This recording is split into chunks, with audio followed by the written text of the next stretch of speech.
मार्केटमधून आणलेला आवळा सिरप खूप महाग होतं, म्हणून आज घरीच ट्राय केलं. आवळा पण स्वस्त भेटली. आवळा घेऊन आली, मस्त मिक्सरमध्ये बारीक केला.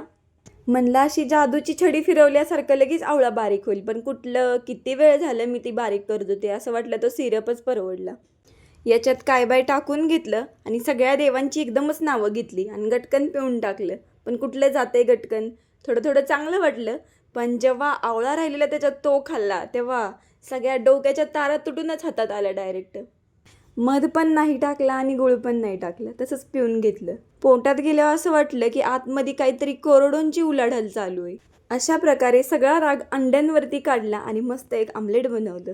म्हणलं जरा अंडं खाऊन घ्यावं, पोटात गेलं की जरा ताकद येईल, वरडायला अजून जोर येईल.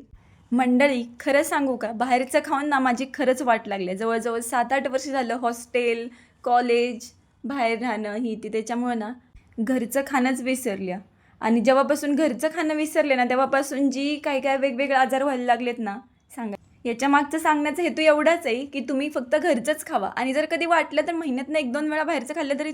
बाहेरचं मी 7-8 वर्षापूर्वी खाल्लं होतं, त्याचा त्रास मला आत्ता व्हायला लागला आहे. म्हणजे लगेच त्रास होत नाही, थोड्या वर्षांनी होतो. पण त्यासाठी आधीच काळजी घ्या, घरचं खावा आणि हेल्दी राहा. आज मी खूप दिवसातून रात्रीचं जेवण बनवले. अविनाशला सोयाबीन आवडत नाही, म्हणून म्हणलं थोडं काहीतरी वेगळ्या स्टाईलमध्ये करावं. मग काय मंडळी, येत आहे ना जेवायला?